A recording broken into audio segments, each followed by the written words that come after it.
So here we have the Audi A3 on a 65 plate. I'm going to start off by showing you around the outside of the car, and then we'll hop in and run through some controls on the inside.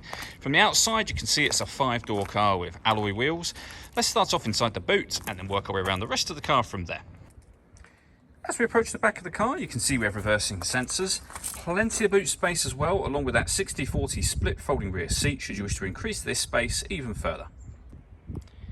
Okay, so we're just going to work our way back round to the front of the car, and then we'll hop in and run through some controls on the inside. But now that we've done a full circle of it, you can see it's in excellent condition the whole way round. Just briefly before we climb in, I think it's well worth seeing the interior from this exterior point of view. There's plenty to run through on the dashboard, so let's hop in and we'll do that right now. Okay, now that we're inside the car, we're going to start with the dials. On the left-hand side, we have the rev counter. On the right-hand side, the speedometer and fuel gauge.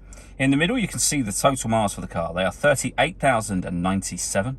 Above that, we have a digital readout for the speedometer. You can change the information displayed there using buttons on the steering wheel. There are various different menus available as well, and you can see those being circulated through now. If we back out to the steering wheel, the buttons I was using a second ago are just here. We have stereo controls and phone controls on the right-hand side, and underneath here we have cruise control for the car. Over in the center, you'll find the main screen. So all of the movement that I'm doing or making on the screen is all being done using this dial just here.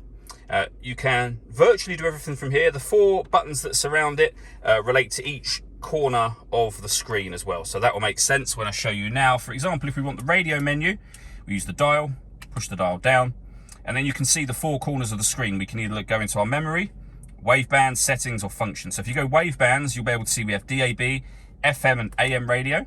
You go back to the main menu, we've got our media button. Again, that top right hand corner button will give you all the different ways in which you can listen to your own music. Bluetooth audio is the one being highlighted now. That's Audi's multimedia interface.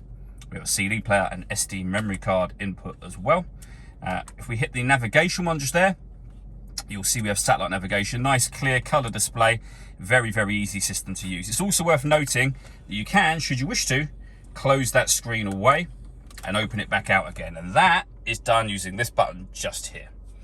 We can turn off our traction control, hazard warning lights, parking sensors from here as well. We've got stop and start. You can turn that off. This car's designed to cut out when it's stationary in traffic to save you fuel. As I say, that system is now turned off. This car also has autonomous parking, meaning that it can park itself. So if I show you on the screen just here, at the moment you have it in a parallel park mode. You can also put it into bay park mode as well, and then you can turn the system off. When I say park itself, it will tell you what gear to be in. You accelerate and brake, the car will do the steering for you. And then over on the right hand side we have drive select. That enables you to change the setup of the car from auto to dynamic, individual, efficiency and comfort as well. Below that, we can first of all turn the fans on with this dial just here. We can then adjust the passenger temperature, the driver temperature. We can increase and decrease the fan speed from there. We can determine where we'd like the air to be distributed. Once we're happy with those settings, the air conditioning is on at the minute, so off, back on again. Or hit auto. The car will now maintain the temperatures you've asked for by taking control of the fan speed for you, and you can hear it doing that in the background. Any manual adjustment will override that. You can put it back on your own setting just here again as well. Under that, we have a cigarette lighter, which you can also use as a 12-volt charging socket, 2 cup holders, the 6-speed manual gearbox, the volume for the stereo, and then the buttons I went through just a moment ago, along with an electronic handbrake as well. All that leaves me to say is thank you for taking the time to watch this video. If you'd like to come and see the car in person and have a test drive, please feel free to give us a call here at Surrey Specialist Cars. We'd love to hear from you soon.